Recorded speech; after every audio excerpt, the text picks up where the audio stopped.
Hello everybody and welcome to the program. Today we're talking the Beach Boys' PetSounds to celebrate its 54th birthday, which was Saturday. So today we're going to be celebrating and going in depth on the music and reviewing every aspect of this beloved 1966 album. The previous year it was recorded in 1965. The band was on tour in Japan. When the guys got back to the studio, they had realized that Brian had brought in all these session musicians from the Wrecking Crew to be producing the music with him, and they were both shocked and surprised and excited about this. And they said, "Hey, you guys just need my vocals. You need all the guys' vocals." So the basic story behind this album is Brian Wilson had his mental anxiety attack on the flight to Texas previously, before this album was created, and he was in the studio creating music instead of touring out with the band. He didn't want to tour anymore. He wasn't into that. He wanted to create. His gears were turning in his head. He wanted to create in the studio. He wanted to produce music, great music for the guys, so that they can come back from tour and record new music that he had been creating. I just don't think he could balance the tour life and the creative side. It's a hard thing for he's a young guy at this point. He only wrote it when he wrote all this music when he was about 23 or 24 years old. That is crazy. That is great. That's the true mark of genius to me, to be able to be that reformed and well-rounded at such a young age, and so develop such a tone and style. When we talk about this album, we don't talk about the screaming vocals and the shredding guitar solos and the outstanding drum solo that was going on in that. No, we talk about the tone. We talk about the synchronization and the blending of tone and unique pop vision with this album.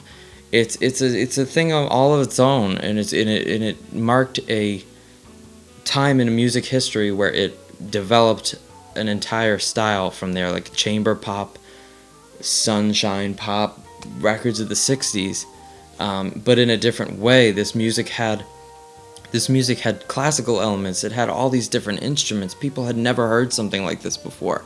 They didn't know what to think of it. Is this classical? Is this pop? Is this rock? What is this?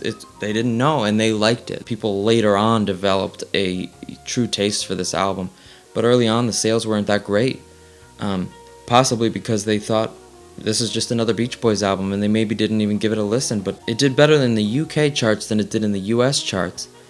But this album, for me, is something that I am guilty of perhaps writing off. I wrote this off at first and thought it was just another Beach Boys album. I didn't think anything of it. I hadn't heard anything of it growing up.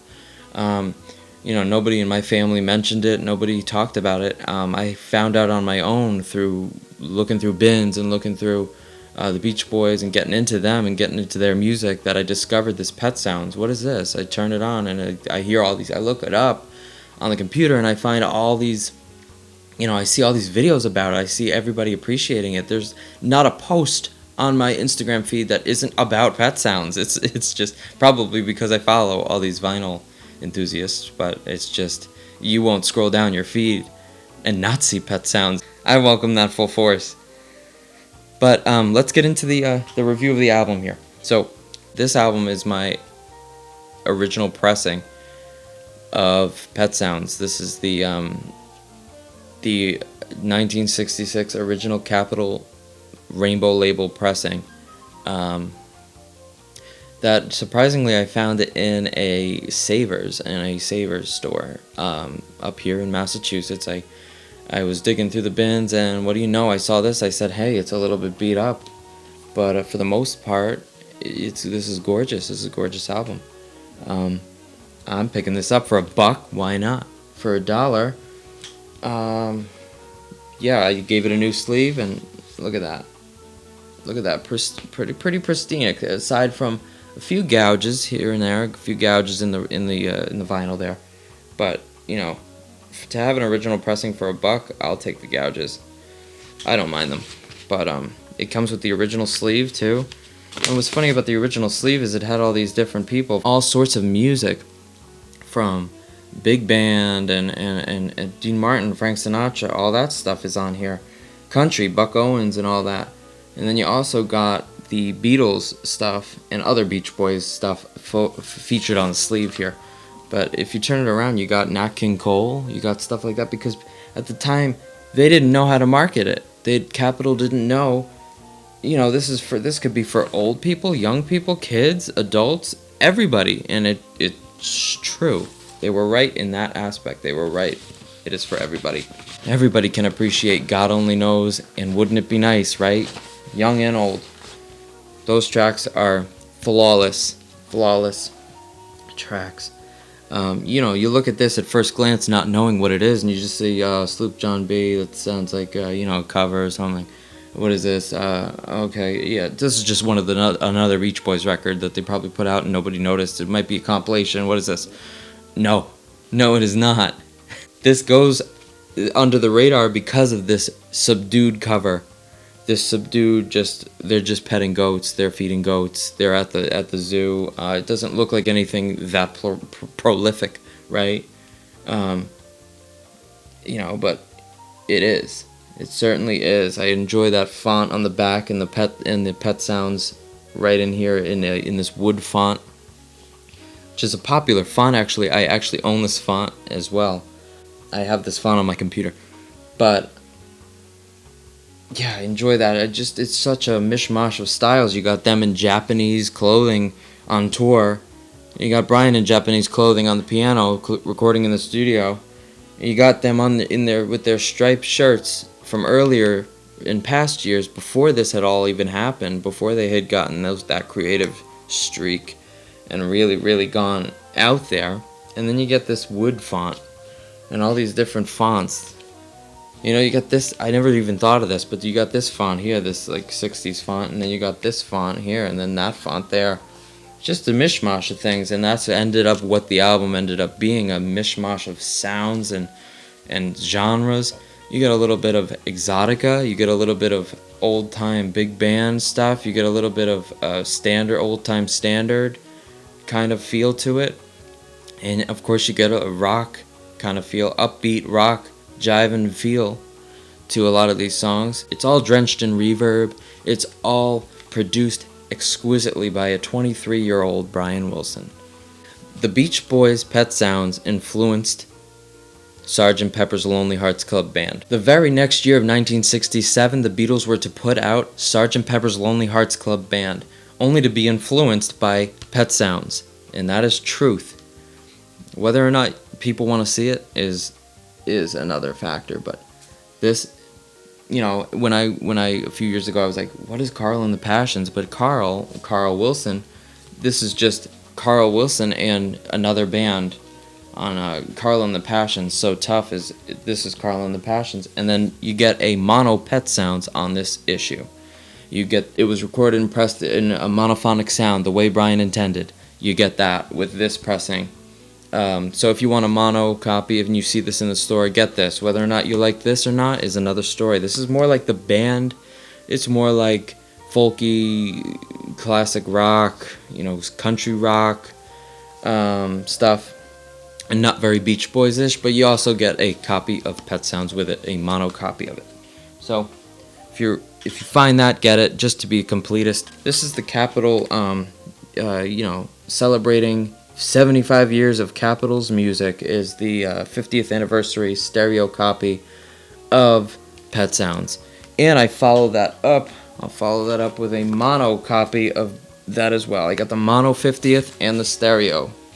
What I will say is the mono is very true to how it was originally pressed, but a little bit muddled, not as pronounced as the stereo is going to be. The stereo this is my absolute favorite copy of the album.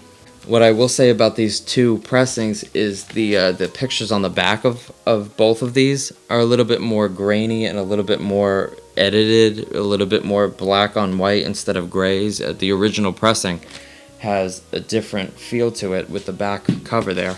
You can really see all the detail in there, and there's gray and black in there, and this is just plain black and white, and it looks like a repressing. That's the only thing I'd say about this, is it looks a little bit redone, retouched, reimagined a little bit and a little more grainy in a little way. I mean, look at Brian's face in all three of those. I mean, you could tell the difference. The middle one is a little bit more clear, yellowed, of course, but a little bit more clear than the other two. So that's what I'd say about this. I noticed that off the bat. Otherwise, they're all in the same 180 gram stereo PetSounds. This is a flawless album and a flawless copy. Both of my 50th anniversary mono and stereo are in pristine condition, and those are the two that I reach for. And then if I ever want to be nostalgic and go back in time, I will go to the original pressing. So a lot of folks I'm noticing will say, if you're going to display this album in any sort of way, it better be the most beat up copy, the most original pressing that you own, because that is the only copy that exists in this album. Yeah, that is true. To a degree. The stereo copy lets everything breathe. It opens up the sound stage, I believe. Yeah, if you want to be traditional and nostalgic in the way Brian intended and the way he can hear, as he only had one ear to hear. So he didn't hear in stereo as we do. He heard in mono, and then he produced in mono, naturally. When I listen to the stereo version of the song PetSounds off the PetSounds album, it's a world. It invokes a true soundscape, a world that I can just let wash over me. Let this world wash over me of that PetSounds song, and it's great. On the stereo pressing, you hear that warbly guitar, that solo guitar, that 60s phased guitar, really, really well, and it makes you just so nostalgic, and it's such a mournful track, but so happy and so joyful. It could bring tears of joy to my eyes if I'm in the right mood. And the mono pressing is just, it sounds great, but everything's like this, like a cone zoned in, and everything just sounds all together, which is what he wanted. He was influenced by Phil Spector, which had the wall of sound where everything was, he would record piano and vibes with guitar, and you wouldn't know what was that, because it sounded like guitar piano, instead of a guitar, a piano, a bass. So he would have the bass play with the vibes play at the same time with the guitar playing the same thing, and that's a mesh of instruments that to him sounded like a mesh and blending of sounds, and created a true tone for this album that was unlike anything anybody had ever heard. He had done it in a way where Phil Spector hadn't in the past. Phil Spector was a very aggressive. He would have just noise as a sound wall. It just sounded like everything was going on and you didn't know what it was, and it wasn't blended well enough. Brian had a better sweetness to his productions, his sweet, really emotional take on that. He had a love letter in this album to Phil Spector, and he did it in previous albums. Summer Days and Summer Nights he did it in all summer long. He did it in all sorts of albums. He was getting to that style, beginning to dabble in that kind of thing, and it was working for them, it was working for him, and those are the tracks that I love the most. That excellent production from him, that sweet, where you can tell where everything was, sweet melancholy parts in these happy songs from certain instruments, melodies that would never be in these songs previously had it not been for his inspiration from Phil Spector. And that being said, this is a 10 out of 10 album that I feel like I have been, the old soul in me has been listening to for decades. It naturally, PetSounds, this naturally just digests in my soul as something that is new to me. That's something I honestly did write off at first as, what is this? I listened to it, and now it's one of my favorite albums. I will put this on at least once a week, twice a month. All the time. I'll listen to it in the car. It's great. Perhaps the only thing I might say is that some of the tracks, like say Here Today, is so wall of sound-ish that it's just such a stark contrast from songs like perhaps Farmer's Daughter or The Lonely Sea. In previous years on Surfin' USA, it gets muddled at certain points because it's so much going on. There's so many voices. The voices are so vast and big that it gets a little compressed sounding for certain songs, like Here Today. Don't Talk, Put Your Head on My Shoulder. That song is so sweet. It gives me chills. It's so beautiful. Now, see, a song like that has that certain kind of starkness to it, where you can hear gaps in the music and everything isn't filled up with production. But there are then certain tracks like, PetSounds and, I Know There's an Answer that are full of production. But Caroline No ends the album perfectly. There's no better perfect thing than a starker kind of track, that a more bleak track that's not as produced, and it's so in the vein of Don't Talk, Put Your Head on My Shoulder, in that kind of vein of sweetness with melancholy, and it's just all reminiscent all together. It just makes for a perfect syrupy pop Odyssey album that I just love. It takes me so many places when I hear it. Takes me to the past. It makes me think of my future with Stephanie, and we listen to that down the Cape Cod, just thinking about driving down those Cape roads, listening to this. It's just blissful. It's true joy, this album. So on its birthday, I want to celebrate it. What did you guys think? What do you guys think of this album? I think it's a 10 out of 10. Wouldn't change a thing about it. I want to know what you guys think. What do you guys think of this album? What do you guys think of PetSounds? And what do you guys think of all the previous albums before in the Beach Boys catalog? We'll do some other reviews down the road, so you can catch me lounging to any one of these melodies. Take care, guys.